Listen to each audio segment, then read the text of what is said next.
Selamat pagi semuanya. Halo teman-teman, tolong dibuka langsung kameranya biar saya ambil screenshot untuk pertama kali.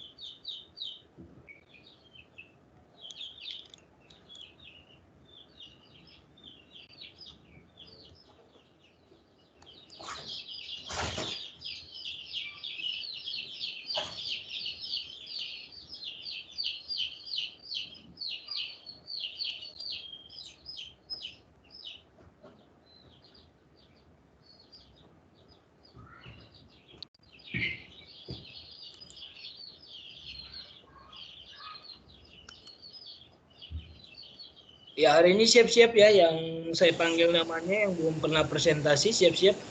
Tapi teks yang akan kita analisis hari ini adalah teks yang terakhir ya. Karena nilai kalian belum lengkap semuanya. Cuman mata kuliah ini yang belum ada nilainya untuk kuis awal. Ya, ya saya ambil dulu screenshotnya yang ada aja ya. 1, 2, 3.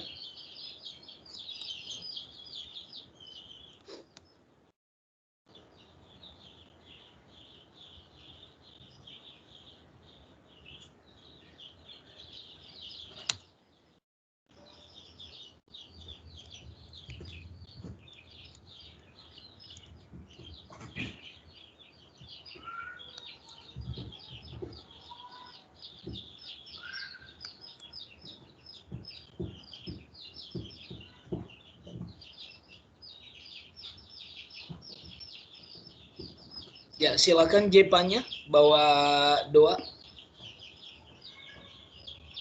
Could you please Jepanya?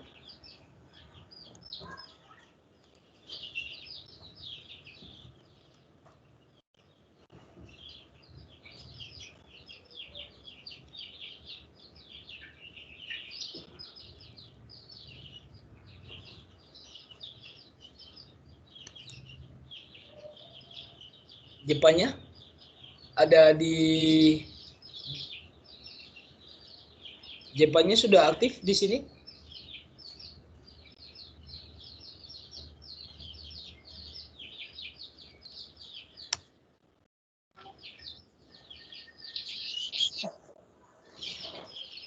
Ya, saya minta Angelia, can you lead our prayer today, please? Yes, sir. Ya, silakan. Before we start our class, let us pray. Our Father in heaven, thanks for blessing us for today so we can gather in our class in peace. God, now we want to start our class. Please bless us. In the name of Jesus, we pray. Thank you. Amen. Amen. Ya, ya silakan. Bisa sekarang ditutup kameranya biar lancar. Yang saya minta hari ini untuk presentasi adalah, sorry ya, hari ini badan saya kurang fit, jadi mungkin kalian sering dengar suara meler hidungnya saya itu. Saya minta mana list namanya? Sebentar, saya cek dulu.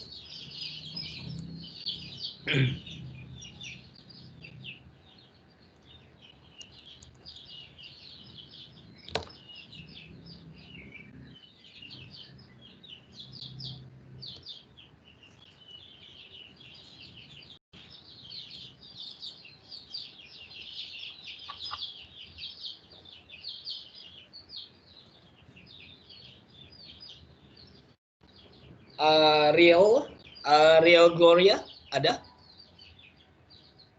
Iya, sir. Ya, belum kan? Belum presentasi kan? Belum, sir. Ya, silakan Ariel. Boleh screen apa namanya, share screen? Kalau kamu boleh share screen? Nggak bisa, sir. Saya lagi pakai HP. Oke, bacakan saja. Iya, sir.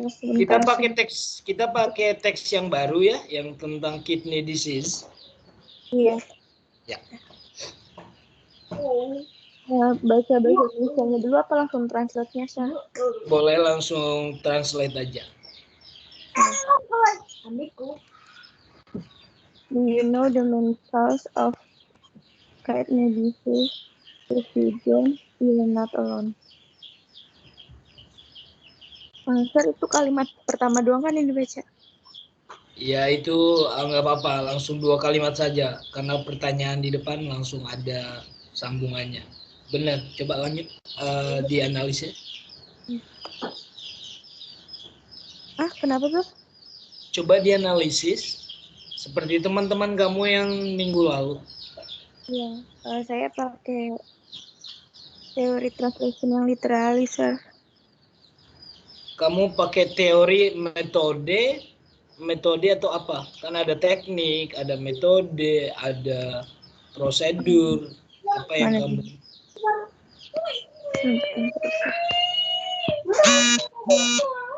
Saya pakai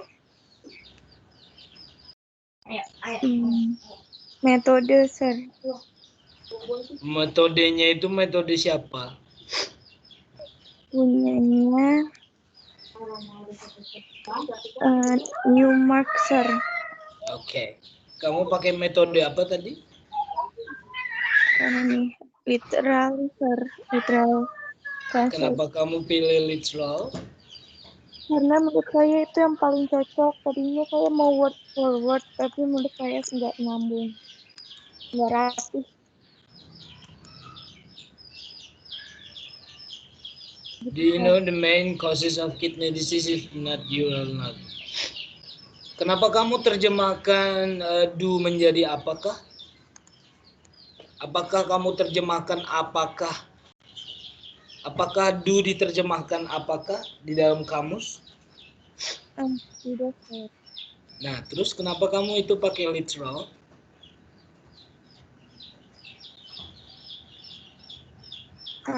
Boleh nggak itu pakai metode yang lain?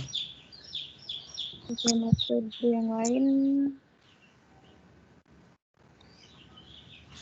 Misalkan saya lah penguji kamu nanti. Emang kalau di kamus do itu diterjemahkan apakah? Kenapa kamu itu pakai literal?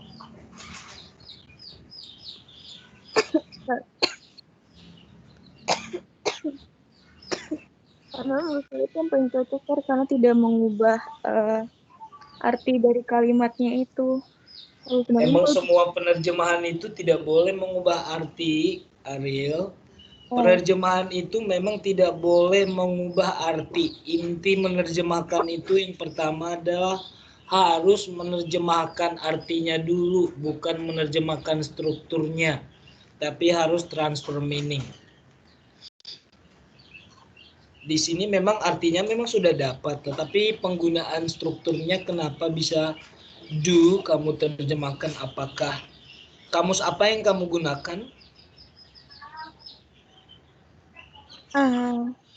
Kamus yang ini, Sir, kayak Google Translate gitu. Kalau Google Translate tidak boleh itu nanti menjadi bahan rujukan untuk literatur, ya kan? Beda kalau kamu menganalisis hasil Google Translate, tapi kan ini tidak menganalisis penerjemahan yang dilakukan oleh Google Translate, tapi kamu hanya mencari makna. Kalau mencari makna jangan pakai Google Translate. At least kamu ada aplikasi, kamus aplikasi yang kamu download, ada namanya, nama kamus tersebut apa. Ya gitu ya Ariel ya. Nanti lain kali tidak boleh pakai kamus untuk menganalisis teks, tidak boleh pakai kamus Google Translate ya Ariel ya. Iya, Sir. Oke, baik. Ya.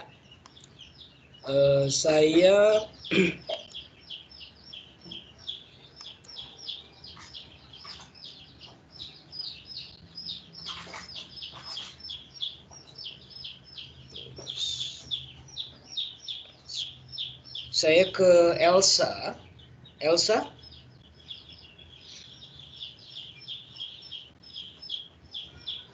Hadir, Sir. Ya, silakan lanjut Bentar, ke dengan kalimat selanjutnya ya. Bentar. Ya. Ini dibaca, Sir. Langsung ke bahasa Inggrisnya aja karena bahasa Indonesianya teman-teman sudah punya. Diabetes and high blood pressure are the main risk factor of causing chronic kidney disease to nearly 20. Ya, hasil Saya pakai analisis. literal. Kenapa semua kalian itu pakai literal ya? Nanti nggak ada. Makanya teman-teman, kalian baca nggak teori ya nanti itu tergantung kalian sih karena kalian bukan saya yang mengajarkan teori penerjemahan ya. Jadi kalau nanti kalian ada di sini yang mengambil nanti skripsinya tentang penerjemahan, jangan salahkan saya ketika nanti saya bukan pembimbing kamu. Saya tanya banyak kamu di saat nanti sidang seminar atau skripsi ya. Karena teorinya saja kalian nggak paham, itu nanti urusan kalian lah. Oke, sekarang Elsa, kenapa kamu pilih ini literal? Saya minta alasan kamu. Jelaskan. Karena saya nerjemahinnya kan kayak nggak ada kaya-kaya di dunia akademisi. Guys, kaya-kaya jangan dipakai lagi ya. jujur saya masih bingung kan, Sir. Menurut saya yang di antara yang metode-metode sama teknik ini yang paling cocok kayak literal ini, Sir. Apa memang nggak kamu baca tentang teknik? Teknik itu lebih spesifik loh. Ada 18 teknik dalam penerjemahan dan teknik itu di dalam satu kalimat ini kan banyak kata nih yang harus kamu yang bisa sebenarnya kamu analisis. Contohnya apa tadi yang diabetes itu kamu terjemahkan apa?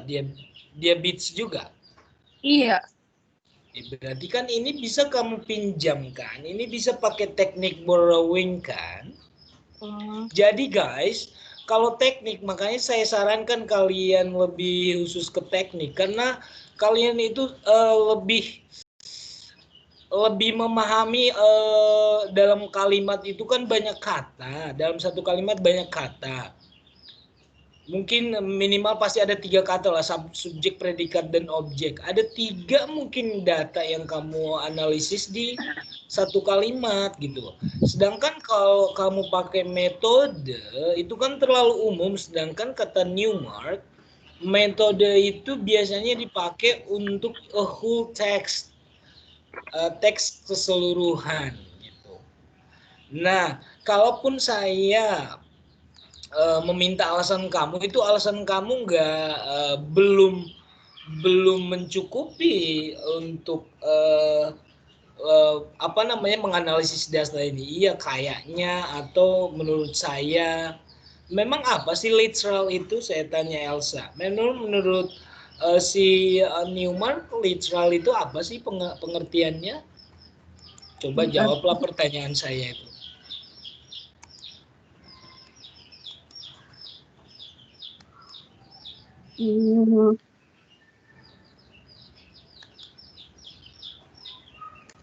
Sekarang saya tanya, nanti kamu gini aja deh biar lebih gampang. Biar nanti orang-orang yang nggak memilih translation mungkin saya nggak terlalu fokus. Kamu itu nanti kemungkinan besar atau memang sudah memilih konsentrasi kalian ini? Sudah? Udah, Kamu Sir. milih konsentrasi apa, Elsa? Literatur. Ya sudahlah, nggak perlulah banyak-banyak kamu tahu. Tapi yang mau saya tanya, apakah pengertian literal translation itu, Elsa? Kalau dari yang saya baca di Google ya, Sir. Jangan di Google. Ya, kalau saya yang baca dari beberapa web, dia itu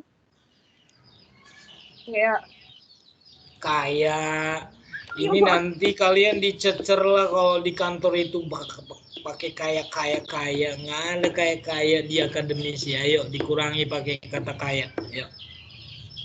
Dia itu Jadi lebih menurut teorinya mengatakan bahwa seperti itu ya. Ayo. jadi penerjemahan harus literal ini tuh masih kayak Kaya masih udah berapa kali kamu pakai kaya masih menerjemahkan kata demi kata gitu terus sesuai sama gramatikanya gitu, apa gramatika? grammar gitu. Apa grammar bahasa Indonesianya, Elsa? Meskipun kamu bukan anak linguistik, kamu itu sastra loh. Harus kuat juga itunya. Apa sih? Makanya penerjemahan itu nggak jauh-jauh dari ilmu kesusastraan. Emang kamu nanti ketika menganalisis karya sastra, kamu tidak melihat apakah itu terjemahan atau tidak. Apa sih gramatika, apa sih grammar, bahasa Indonesianya apa? Tata bahasa. Ya, struktur tata bahasa. Jadi memang kalau memilih literal itu memang lebih condong mengikuti struktur atau tata bahasa, bahasa sumber atau bahasa sasaran.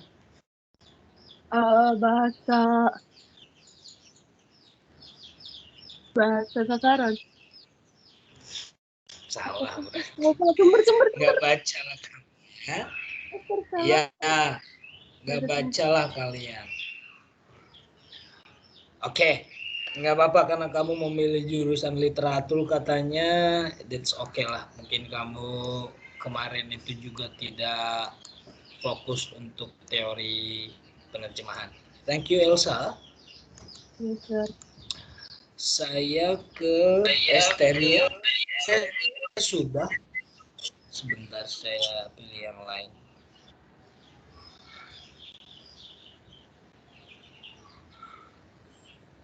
Nadine. Ada Nadine? Yes, sir. Ya, silakan Nadine. Saya tanya dulu Nadine, kamu konsentrasinya pilih yang mana? Translation, sir. Nah, ya udah, lanjut. However, many people with diabetes and high blood pressure do not realize that they have the disease. Saya ini pakai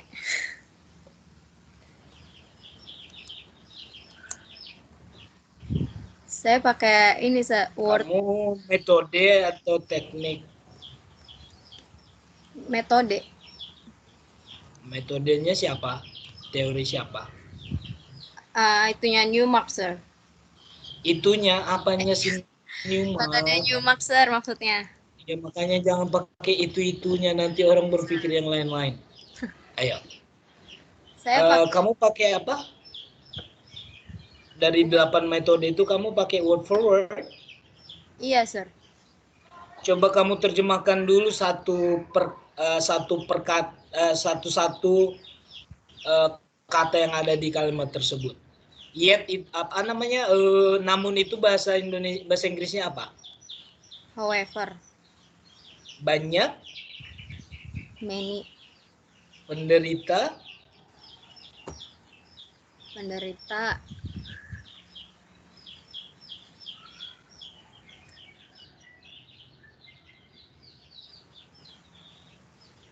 Penderita itu suffer, sir. Tadi terjemahan kamu banyak penderita, bahasa Inggrisnya? However many people. Salah, sir. Salah. Berarti bukan word for word, Nadine, yes, ya? Sir. Ya. Pilihlah 7 metode lain lagi. Kalau kamu pilih metode, apa yang lebih cocok ke situ?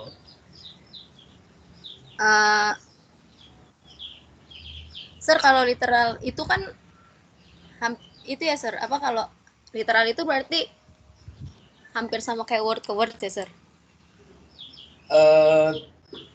Dibilang hampir sih enggak ya. Kalau hampir kalau literal itu kan agak kaku. Kenapa kaku? Karena itu kata per kata persis seperti yang ada di kamus, tidak melihat bidangnya. Kata tersebut ada di bidang apa? Karena ini bidang kesehatan, berarti agak berbeda nanti contohnya. Tekanan itu kan apa tekanan? Bahasa Inggris tekanan apa? Tekanan pressure. Darah? Blood. Blood, jangan Oh iya, blood. blood. Yes, sir. Blood, nanti bluetooth lagi. Kalau terjangkit, apa terjangkit? Terjangkit, infected tidak sih? Apa kamu lihat di kalimat itu kata-kata yang jargon atau bahasa kedokteran lah yang tidak dimiliki oleh bidang lain? Bahasa Nih, ada diabetes. dia Diabetes ini kata khusus untuk kedokteran. Kamu terjemahkan apa diabetes itu? tetap diabetes, sir. Kenapa enggak kamu terjemahkan ke penyakit gula? Emang diabetes itu apa sih? Kalau di bahasa umum lah, diabetes itu apa diabetes? Diabetes sakit gula kan, sir? Ya udah, kenapa tidak kak? Saya tanya sekarang, kenapa kamu tidak terjemahkan sakit gula? Kenapa kamu tetap memilih untuk menerjemahkannya ke diabetes?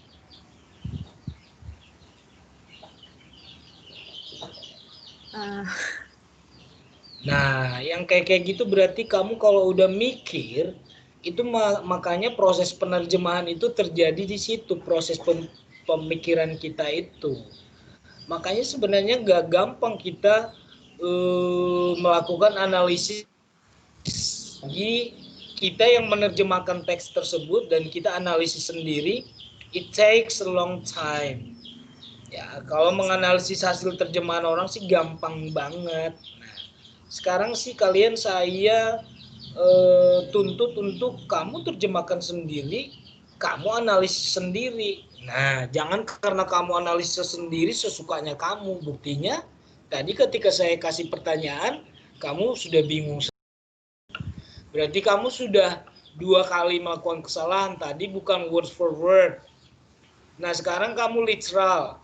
Saya tanya, kenapa kamu terjemahkan diabetes tetap ke diabetes? Kenapa enggak penyakit gula? Alasan kamu?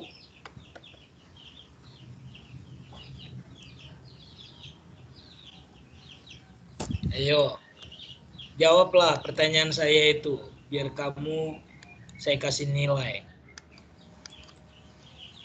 Karena kalau misalnya kita pakai literal kan itu sesuai sama kamus ya, sir.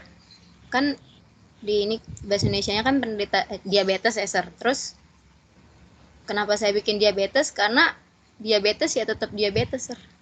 Sekarang cara ucap diabetes di bahasa Inggris apa cara ucapnya diabetes itu? Itulah saya tanya lagi. Banyak loh. Apa? Coba cek dulu kamus atau ini kamu. Benar nggak memang diucapkan diabetes itu? Ya, sir, bentar, sir.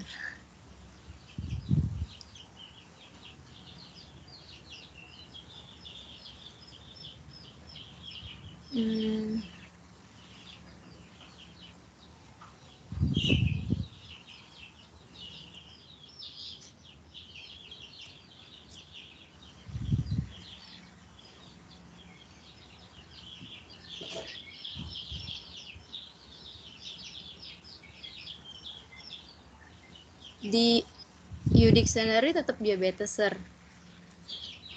Cara ini ya, apa pronunciation-nya juga diabetes gitu.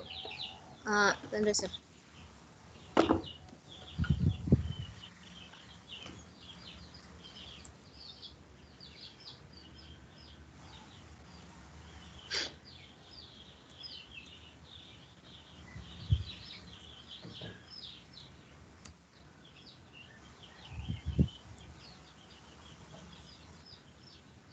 Diabetes. Nah, kenapa kamu nggak tulis diabetes? Kenapa kamu tulisannya? Diabetes. Tulisannya sih dia di diabetes saya tulis. Tapi bacanya saya tetap diabetes. Nah, itu loh Mas. Jadi, kenapa bisa sama persis kamu ambil? Ya, dari sini kamu belajar satu hal, Nadine. Ya, Sir. Kalau misalkan kamu hanya menganalisis kalimat nanti, ya bolehlah kamu bilang itu literal. Cuman ketika ditanya pembimbing, kenapa kamu misalkan dia masuk ke cakupan kata ya? Karena kita belajar di teori penerjemahan, kalimat itu mengandung beberapa unsur, ada kata, ada frasa, ada klausa. Masuklah dia nanti ke kata, ditanyalah, kenapa kamu diabetes itu tetap mengambil diabetes, kenapa kamu meminjam langsung direct borrowing, berarti itu bukan literal dong, gitu. Oh, itu beda lagi, Sir, kalau kayak gitu. Ya beda lah, karena kan kamu tidak bisa kamu tidak bisa melepaskan kata-kata itu dari kalimat, karena kata-kata itulah apa namanya yang membuat kalimat itu ada. Jadi sebenarnya ketika si penguji bertanya seperti itu tidak salahnya penguji, karena di kalimat itu banyak kata-kata yang memang harus juga kamu analisis gitu. Beda kalau kamu fokusnya langsung ke kata diabetes. Diabetes saya pakai teknik borrowing, neutralized borrowing. Kenapa? Tapi ketika kamu sudah menyatakan pendapat kamu seperti itu, terus pengujinya pindah ke kata lain, kamu bisa berdalih, saya hanya menganalisis kata diabetes, bukan kata yang lain di kalimat. Nah, seperti itu. Tapi ketika kamu menganalisis satu kalimat itu keseluruhan, bisa diobok-obok lagi kalimat itu ke bagian kata, frasa, dan klausa. Nah, inilah kelemahan ketika kita mengambil metode penerjemahan. Tapi kalau kita memilih untuk teknik penerjemahan, karena teknik itu lebih khusus ke bagian kalimat, ada di situ kata, frasa, dan klausa. Nah, menurut saya itu lebih gampang untuk men-tackle pertanyaan-pertanyaan dari si penguji. Ya Nadine ya, jadi kalau saya sih ketika kamu memilih untuk tadi literal, oke. Tapi ketika saya tanya alasan kamu untuk menerjemahkan diabetes kenapa tidak ke penyakit gula, nah kamu kebingungan di situ, ya. Jadi kamu harus pakai metode yang lain, bukan literal. Oke? Oke, Sir. Thank you, Sir. Ya. Sampai di sini dulu untuk Nadine. Saya ke Melania. Ya, Sir. Ya, coba lanjut kalimat selanjutnya. Saya nggak bisa share screen, Sir, karena masalah Nggak usah share ini. screen, yang lain juga teman kamu tadi nggak share screen, baca saja. Ya, jadi bahasa Indonesianya Dr. Josephine Febrik, seorang ahli penyakit ginjal yang bekerja di Lembaga Nasional Bidang Diabetes, Pencernaan, dan Penyakit Ginjal mengatakan sangat penting bagi orang yang beresiko penyakit melakukan check-up dan mengambil langkah-langkah pencegahan agar ginjal mereka tetap berfungsi dengan baik. Saya terjemahkan ke bahasa Inggris menjadi Dr. Josephine Febrik, a nephrologist who works at the National Institute for Diabetes, Digestive and Kidney Disease, said, for those people who are at risk for this disease, having a checkup and taking precautions is very important to keep their kidneys working properly. Gitu, Sir. Apa hasil analisis kamu? Saya nggak hanya menyuruh kamu Oh, untuk menerjemahkan. saya pakai ini Kenapa harus teknik. disuruh-suruh lagi? Ayo, Saya pakai kamu pakai teknik ya. particularization. Apa? Teknik particularization dari Molina Albert. Nah, udah masuk nih teknik nih. Nah, sekarang saya pengen tahu apa sih particularization itu? Menurut sepemahaman saya itu teknik penerjemahan yang menggunakan Enggak menurut sepemahaman saya, menurut teorinya. teori Molina Albert, teknik Ya. penerjemahan itu menggunakan istilah yang lebih konkret atau spesifik. Yang mana di situ yang lebih spesifik menurut kamu? Namanya juga particular. Yang mana yang lebih spesifik? Nefrologis, yang kata nefrologis. Suara kamu putus-putus. Coba diulang lagi. Ini masalah jaringan. Iya, coba diulang lagi. Yang particularization itu yang kata nefrologisnya, Sir. Oke. Bahasa Indonesianya apa itu? Seorang nefrologis.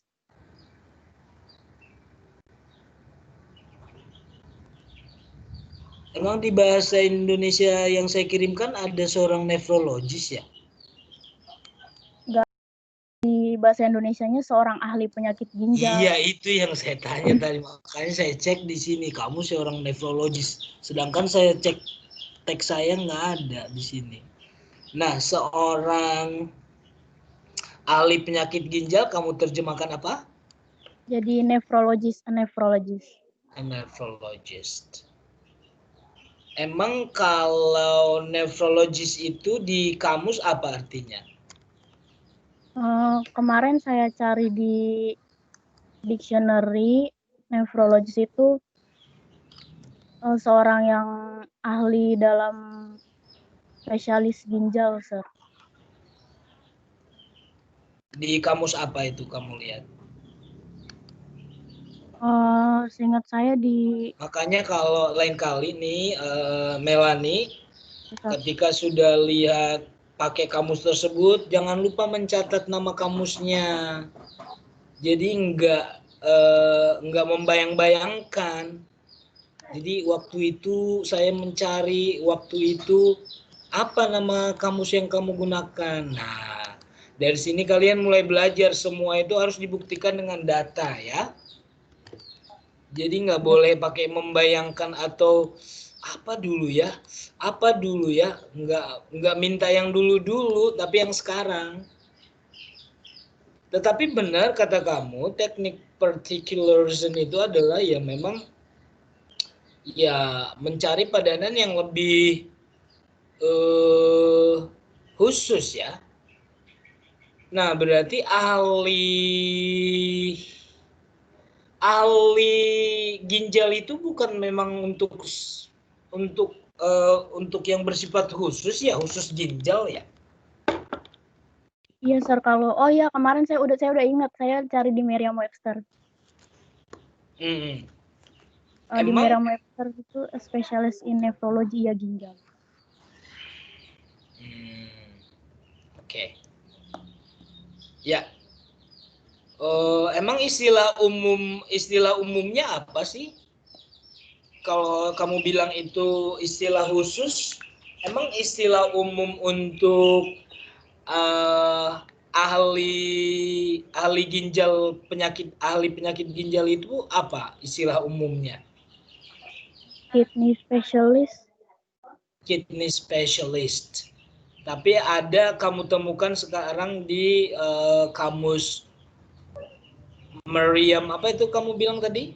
Merriam-Webster, Sir. Merriam-Webster itu ada kata yang khusus, apa tadi? Nephrologist. Nephrologist. Oke.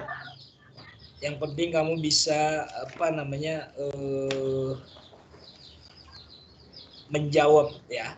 Jadi ketika ditanya seperti itu sudah ada jawaban kamu tadi. Ketika kamu saya tanyakan kamu tentang kata umumnya kamu bilang kidney specialist. Tapi ada kata yang lebih khusus. Ada namanya apa? Coba nih, bisa kamu ejang nggak? Bisa, Sir. N E or E?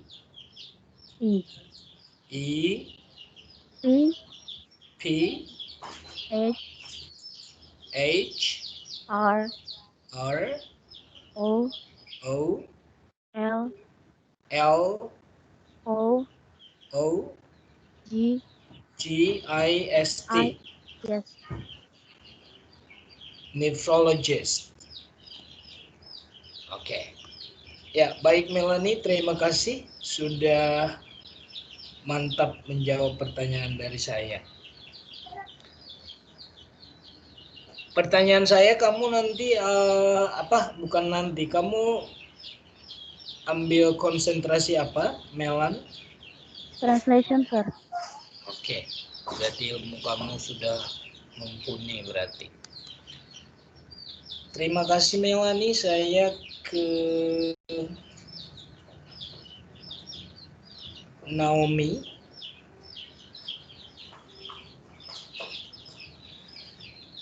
Yes, Sir. Naomi si Tompo, ayo.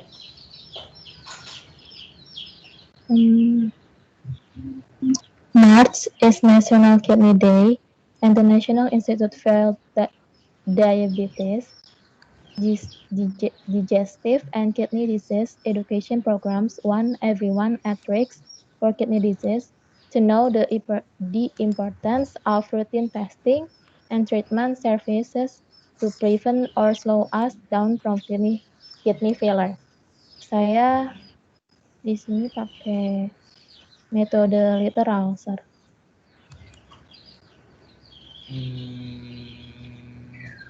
Coba bahasa Inggrisnya lagi, boleh diulang?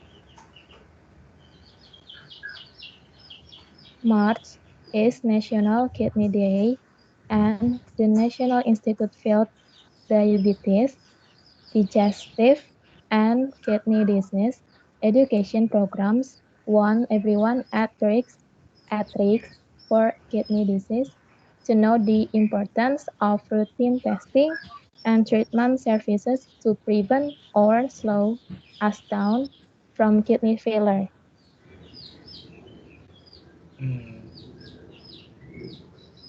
Tadi kalau kamu terjemahkan pengujian rutin, ini bahasa Inggrisnya apa? Routine testing. Apa? Routine testing. Rutin. Emang di bahasa rutin itu kan bahasa Jawa ya. Kalau di bahasa kedokteran ada nggak routine testing? Yang saya tahu ada regular testing. Rutin itu kan pekerjaan sehari-hari, rutinitas itu kan bahasa umum. Tapi di dunia kedokteran nggak ada routine testing tuh, adanya regular testing.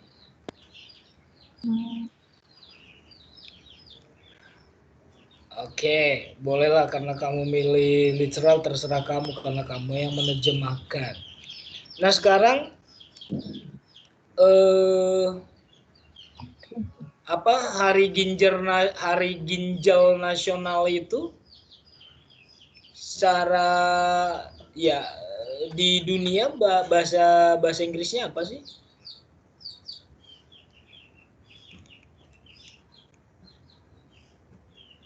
Emang bulan hari ginjal. Hari ginjal nasional apa dunia, Sir? Iya, hari ginjal nasional bulan Maret adalah hari ginjal nasional. Kalau di dunia lah.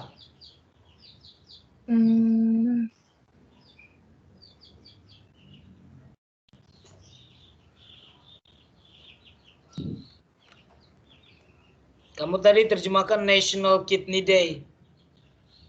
Iya, Sir. Bulan Maret kok jadi day? Jadi apa day ya tadi ya? Enggak, saya March. is National Kidney Day. Emang March itu jadi day? Enggak. Dia itu buat harinya, Sir. Hari Ginjal Nasional. Oh, jadi kamu ambil kesimpulan ke situ. Tanggal berapa memang? Kenapa kamu bilang day? Sedangkan di sini tulisannya bulan Maret.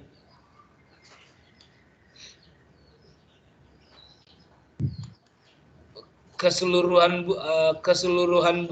bulan itu atau cuma tanggal tertentu? Itu maksudnya. Kadang-kadang bahasa Indonesia juga ini guys, makanya kamu ini ya. Ini adalah teks yang saya kasih ke kamu itu adalah teks hasil terjemahan. Sekarang saya kembalikan ke kamu menerjemahkannya ke bahasa Inggris ulang. Nah, itu baru mengecek jenis kesalahan yang paling fatal tuh di mana gitu. Ketika teks asli diterjemahkan lagi ke aslinya. Nah, baru pembandingnya sangat jelas di sini ada gitu. Nah, jadi kalau di kita mungkin hari ya, tapi kalau di Eropa sana itu bulan. Makanya di sana disebut dengan National Kidney Month. Jadi bukan hanya sehari, tapi sebulan penuh. Nah, mungkin seperti itu. Tapi tidak apa-apa karena kamu yang memang menerjemahkan sendiri. Yang saya hanya tahu tadi kenapa di sini bulan Maret, kenapa nggak terpikir oleh kamu? Awalnya adalah bulan Maret, kok setelah adalah Hari Ginjal Nasional. Beda kalau di sini tanggal 3 bulan Maret adalah Hari Ginjal Nasional, berarti setiap tanggal 3 gitu. Jadi sebenarnya ada tanda tanya yang harus muncul di kita. Jadi kalau saya, ketika di sini bulan Maret, karena di sini ada bulan, nggak ada tanggalnya, berarti saya ganti di sini months, ya kan? Jadi punya pendapat sendiri kita, atau kita boleh search di internet, bener nggak sih kalau bulan Maret itu bulannya ginjal nasional atau hari saja gitu. Kalau hari berarti ada tanggal yang harus kita masukkan di sini. Tapi kalau ini kalimatnya panjang sekali seperti ini, kamu yakin ini literal? Contohnya saya tanya dulu deh. Ini ada di sini kata terkena. Ini kamu terjemahkan terkena ini ke mana? Ke bahasa Inggris apa? Kata terkena.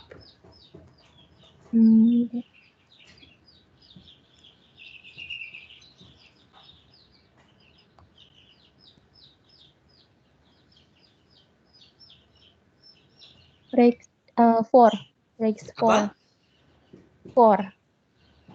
kidney disease. Explore. Tunggu, Sir. Lihat dulu. Pokoknya saya sini translate-nya everyone at risk for kidney disease. Oh, berarti kamu tidak terjemahkan kata terkena dong. Berarti ada metode yang lain yang kamu pilih di situ. Karena di sini terkena ini kan ini verb kan. Kenapa kamu terjemahkan jadi preposition for? Apa alasan kamu?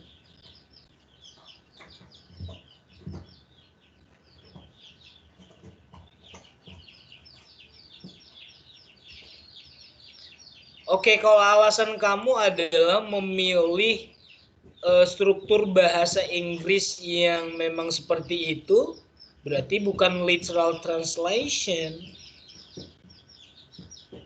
Mungkin kamu memilih di bahasa Inggris hanya high risk for itu mungkin diterjemahkan ke bahasa Indonesia terkena.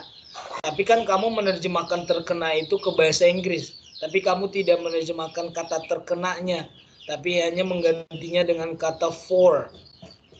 Nah, Jadi pakai metode apa yang kamu pakai itu ketika kamu condong memilih ke bahasa sasaran, bukan ke bahasa Inggris, bukan ke bahasa Indonesia sebagai bahasa sumber.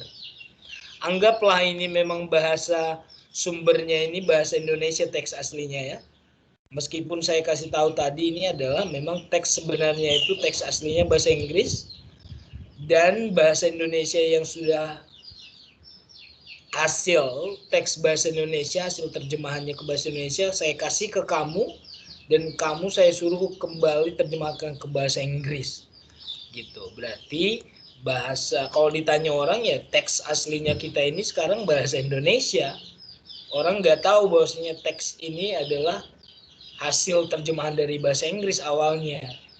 Nah, jadi kamu menerjemahkannya itu tadi terkena menjadi for. Pakai metode apa kamu?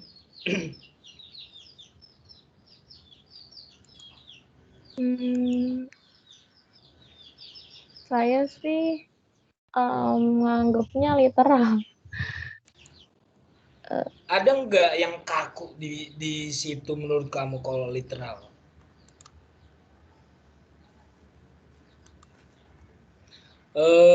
Kamu pernah baca contoh-contoh literal nggak? Pernah, Sir. Apa yang kamu lihat di situ contoh penerjemahan secara harfiah atau literal?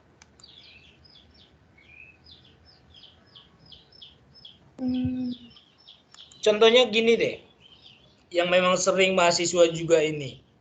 Kalau kamu terjemahkan hal-hal yang bahasa inilah ya, figuratif lah, atau bahasa sayings, atau bahasa idiomatic expressions.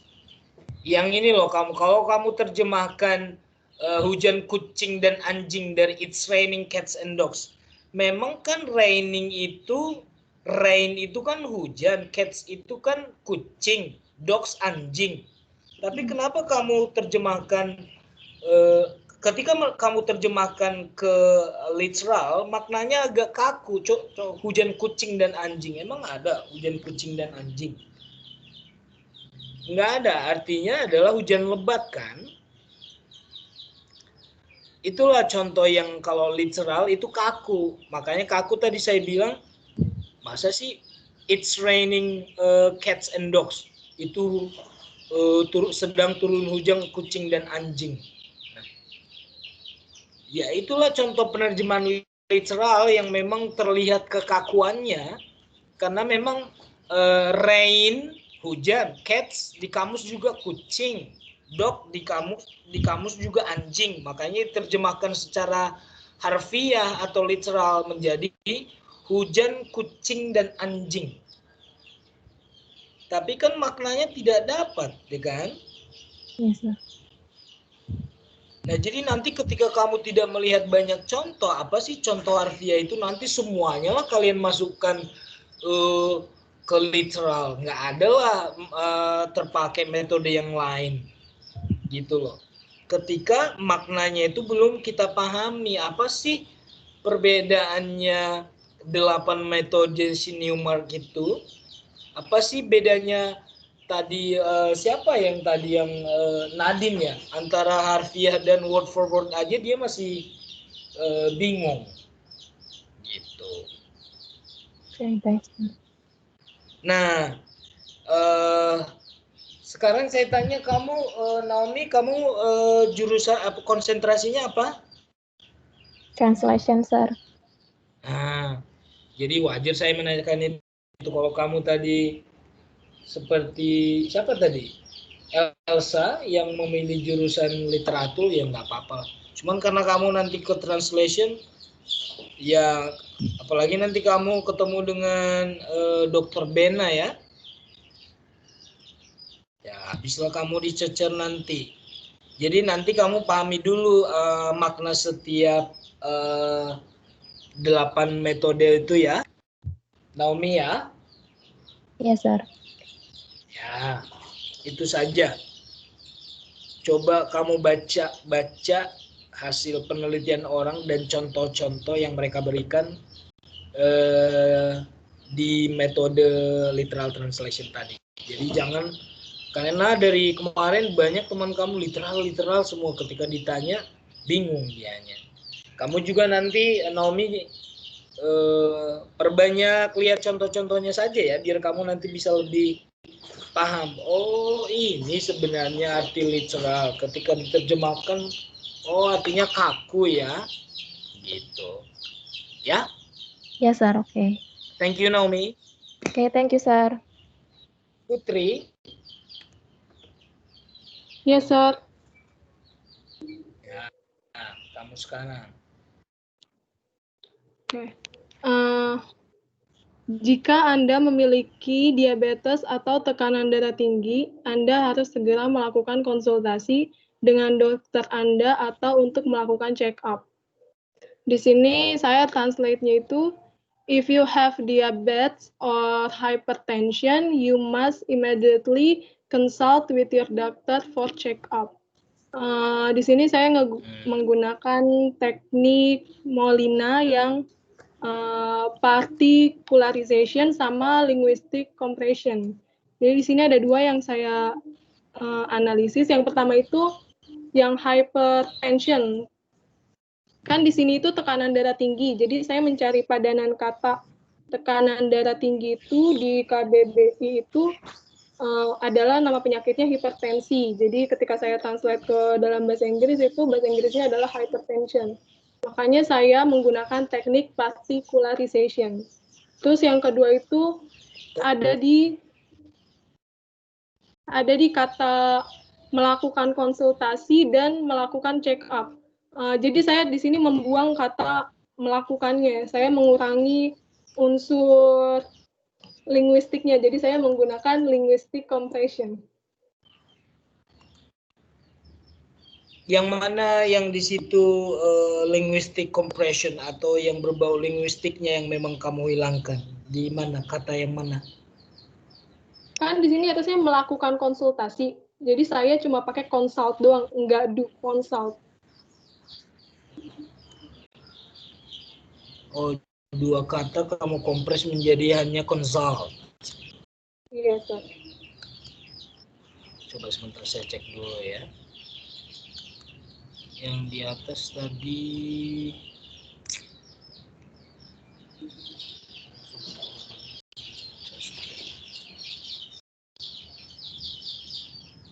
coba di ini tadi apa?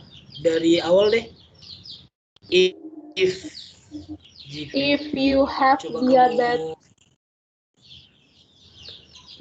diabetes, or hypertension, you must immediately consult with your doctor for check-up. For check-up.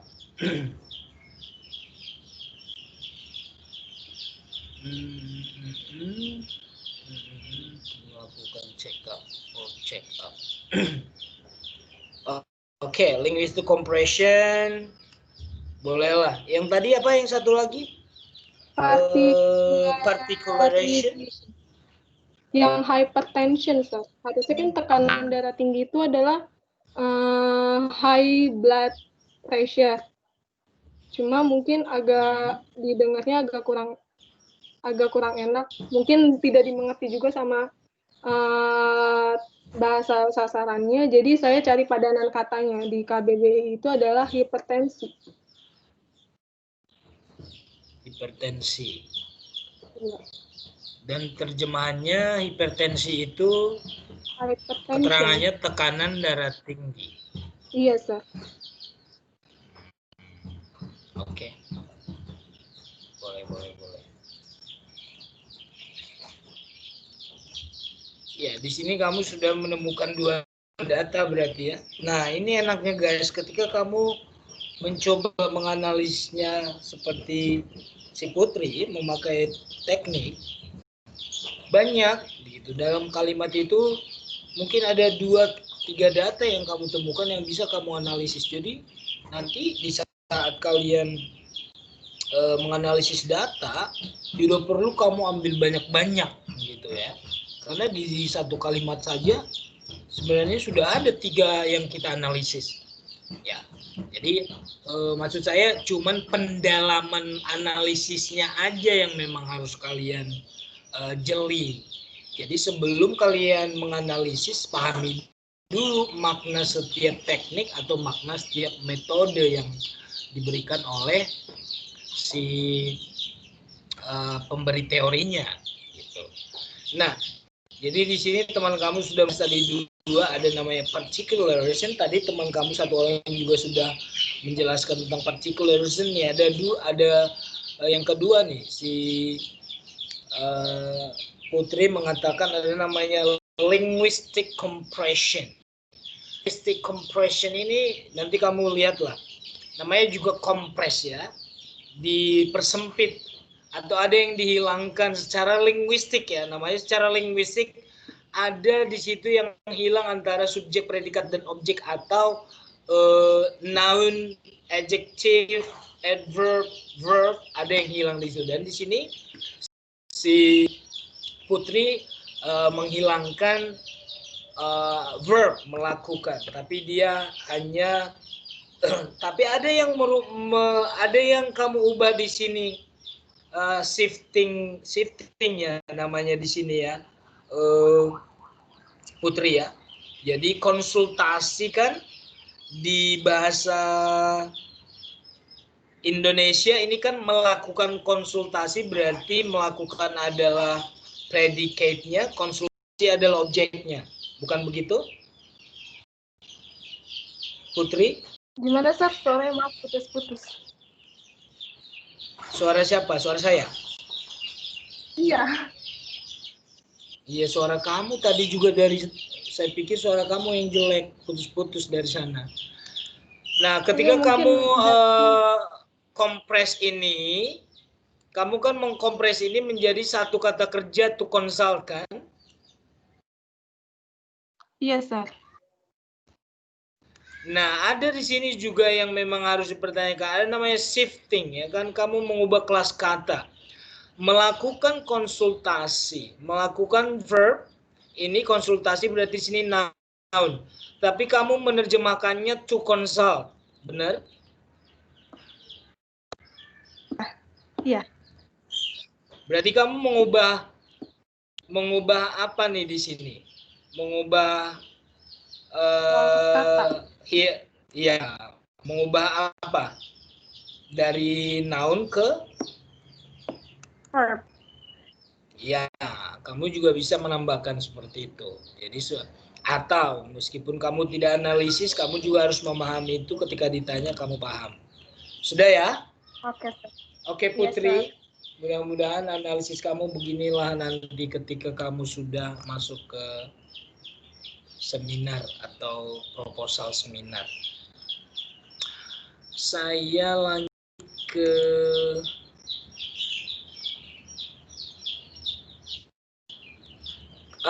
tolong diangkat dong tangannya yang belum guys, karena mata saya pusing nih ngelihat nama-namanya acak. Boleh pakai raising hands yang belum saya tanya ini ya. Saya bacakan dulu nama-nama yang sudah ada di list saya.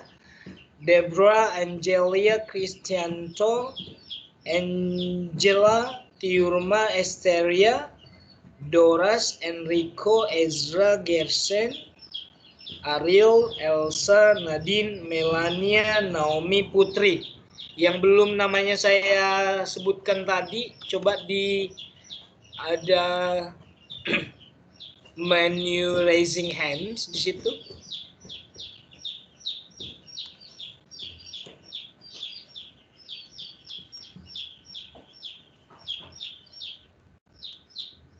Ini Karen nggak ada di ruangan ini ya?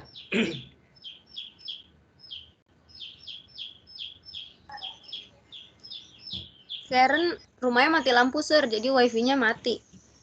Oh, kelihatan loh kalian kalau nggak masuk ini. Vera Debra juga nggak ada kabar dari tadi.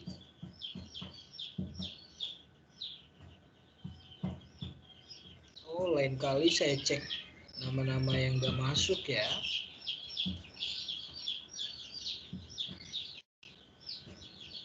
Keren mati lampu. Vera ada temennya di sini yang ada kabar. Debra? Oke, baiklah kalau begitu. Iya, ada Yohanes di sini ternyata.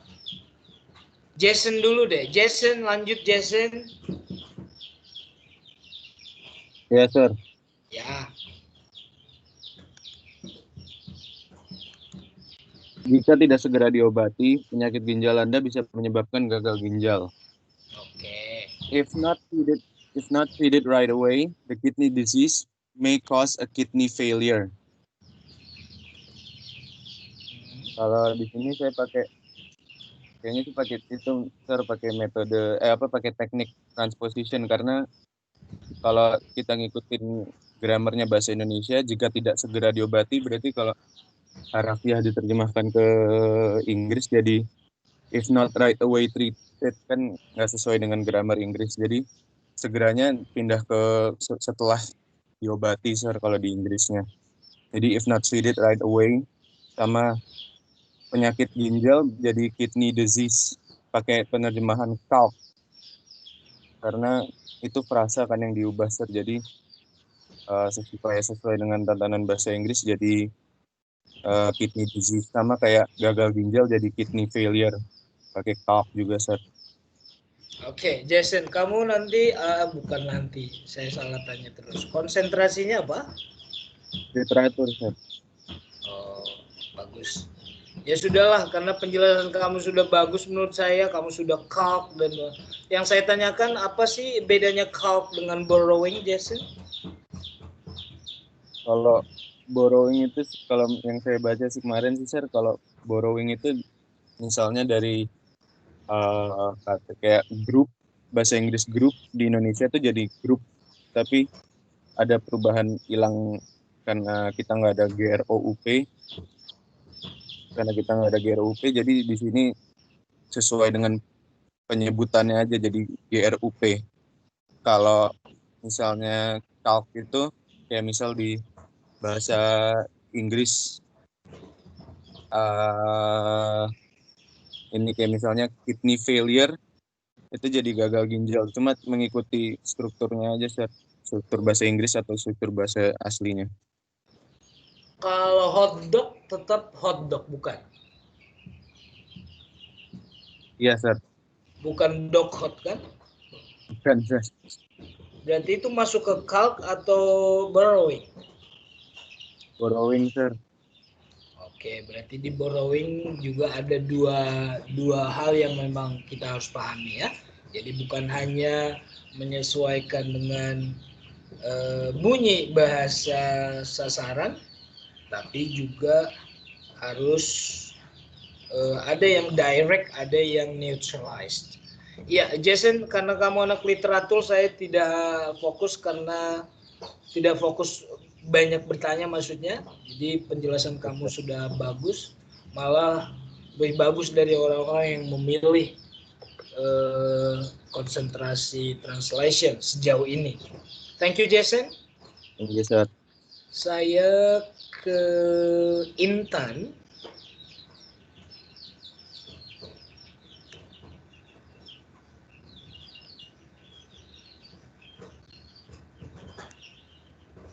Miss Intan. Yes, sir.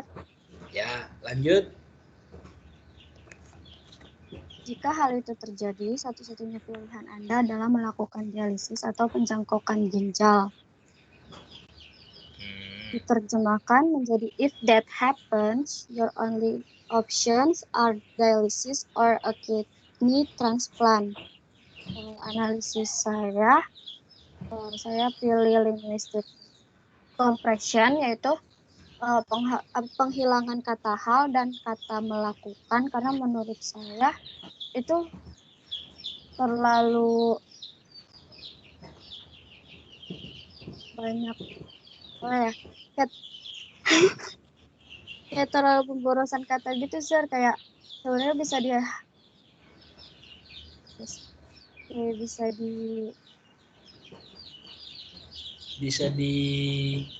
dibuang gitu maksudnya. Iya, Sir. Iya, sebenarnya bisa dibuang. Coba tadi bahasa Indonesianya coba dibaca ulang, Intan. Jika hal itu terjadi, satu-satunya pilihan Anda adalah melakukan dialisis atau pencangkokan ginjal. Ya. Sudah temu saya. Saya pikir tadi kok di teks saya nggak ada. Coba bahasa Inggrisnya. If that happens, your only options are dialysis or a kidney transplant.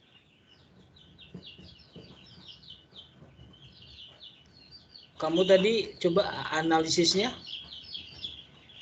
State compression short. Yang mana yang kamu kompres tadi? Yang di Indonesianya kan jika hal itu terjadi, jadi diubah jadi if that happens, halnya dihilangin.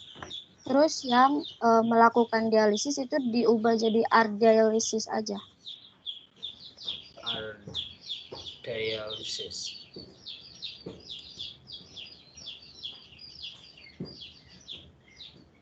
Melakukannya dibuang gitu loh.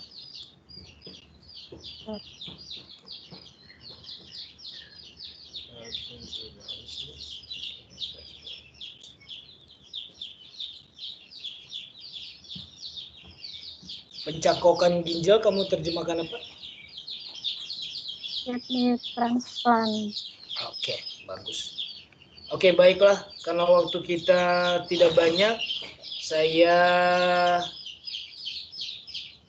anggap Intan sudah paham untuk analisisnya. Jadi kamu tadi linguistic compression, hanya itu ya? Sama dilation ya? Membuang kata melakukan ya? Iya, Kak. Oke, baik. Kepala saya juga nyut-nyutan ini, guys.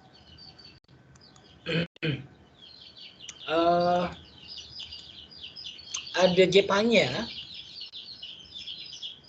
Jepa. Iya, Sir. Ayo.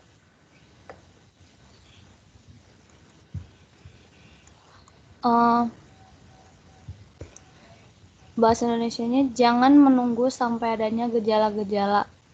Kata breaks. Dalam bahasa bahasa Inggrisnya, don't wait until any symptoms say breaks. Yang saya gunakan di sini metode word for word.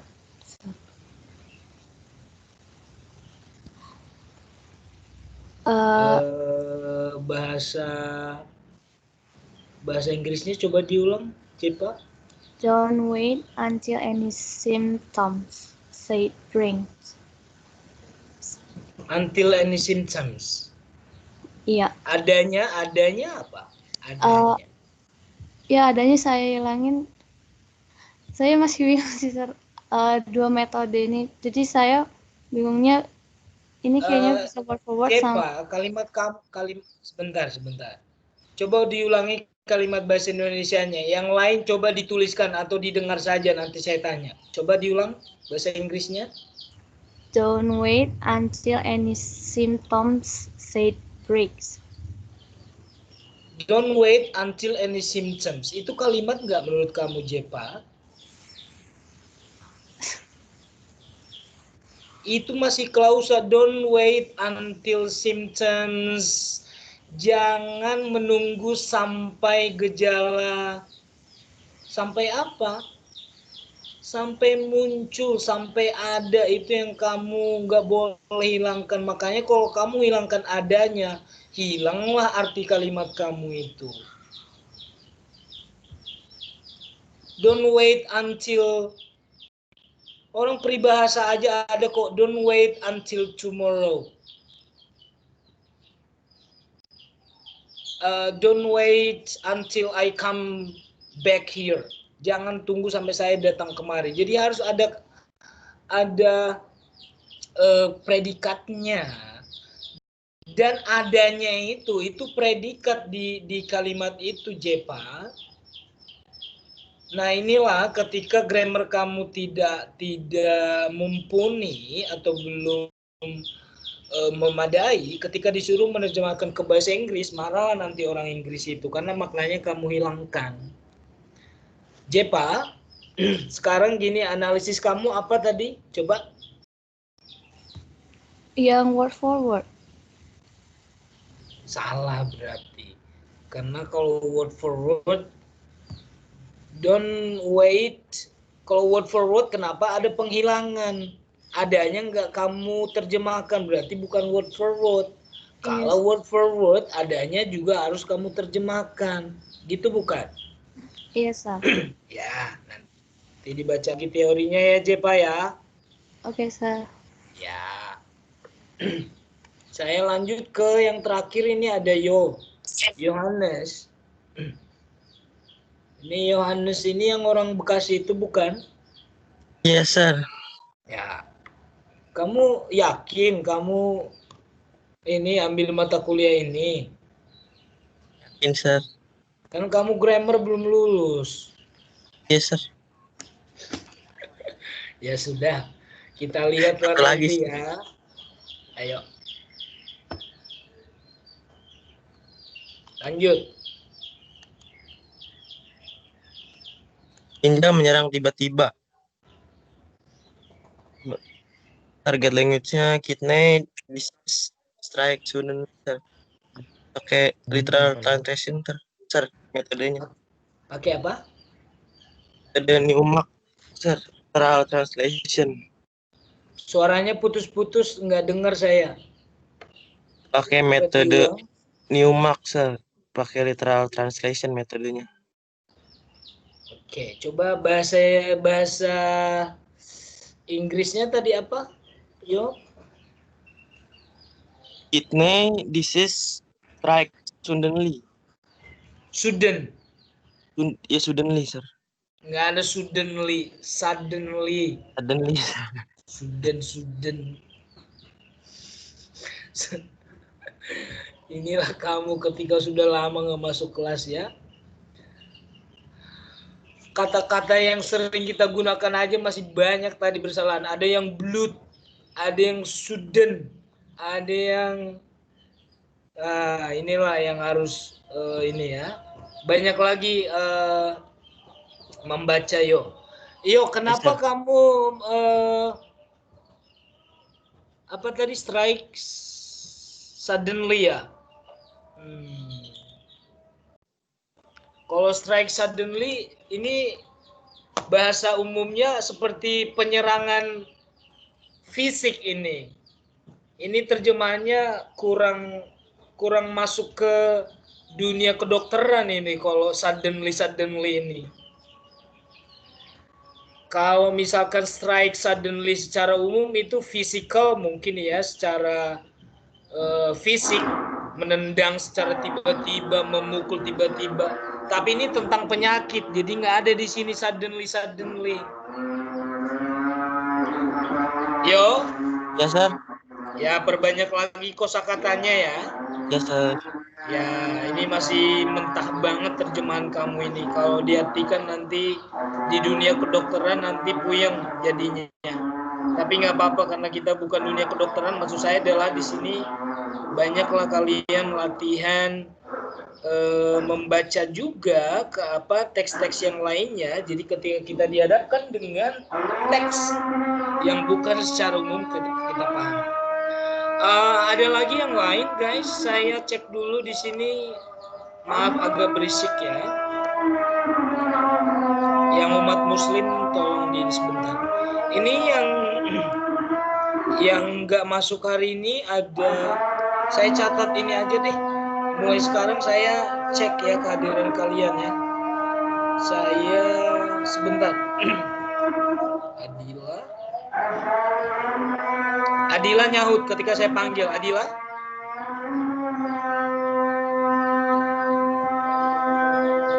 Adila nggak ada? Angela ada? Present, sir. Oke. Ini Angela. Adila tadi nggak ada suaranya. Angelia?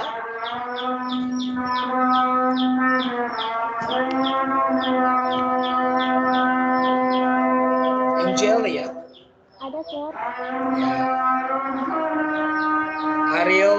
Ariola tadi ada Kristianto.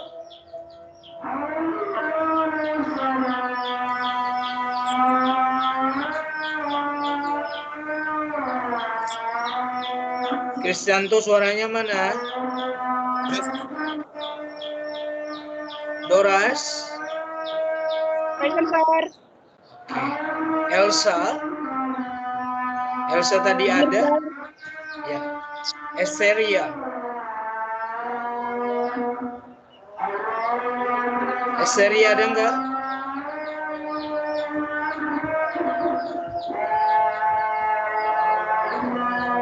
Esteria enggak ada.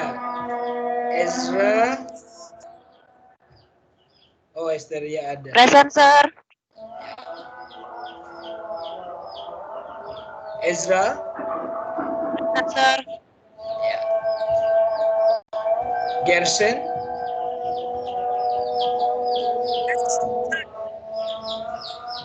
Gersen di mana kamu, suaranya nggak jelas? Sir, present, Sir. Intan. Present, Sir. Jason tadi ada. Melania ada. Nadine ada tadi. Naomi ada. Putri juga tadi ada. Regina ada. Present. Oke. Tiurma.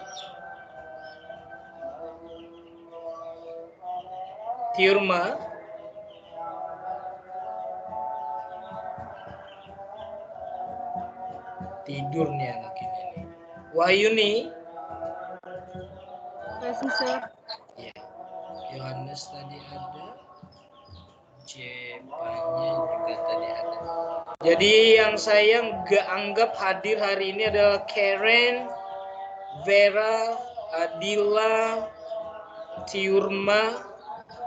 Ya, Sir, maaf saya ada Tiurma di toilet katanya, Sir. Oh, Tiurma di toilet. Lah hadir, sorry. Hadir. Jadi yang nggak hadir hari ini Adila, Karen, dan Debra. Udah ya? Sir, Ya, tanya, Sir. Apa? Iya, Sir. Ini kan tugas yang tadi yang itu kan katanya dikumpul sebentar sebelum jam 6, Sir. Itu gimana? Ya kan saya lihat di email belum semuanya mengumpulkan. Memang kalian tidak peduli dengan perintah saya. Pokoknya nanti siapa yang memberikan tugas itu yang nilainya saya kasih. Kalau nggak mengumpulkan tugas seperti kemarin, di sini juga harusnya sih ini ada ya. Coba sebutin nama kamu, teman kamu yang nggak ada namanya di sini. Si itu yang laki-laki itu siapa namanya? Yang mukanya Jawa-Jawa itu. Siapa namanya? Tiurma. Oh iya, siapa? Rico ya. Ini nggak masuk ini. Ada lagi selain Enrico, Karen, dan Debra? Adila masuk ya, Sir? Adila mana Adila? Ya, tadi saya baru dari toilet, maaf, Sir. Oh. Ya, ini berarti Enrico, Karen, dan Vera. Ada yang lain laki-lakinya selain Enrico di sini?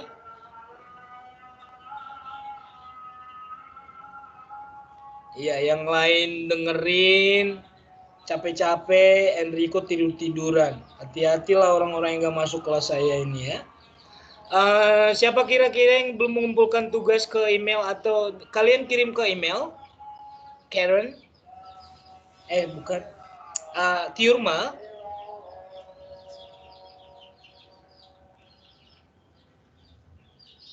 Ada yang jawab saya, kalian kirim ke email sebagian. Ada kirim yang Yes, ke Sir. Teams.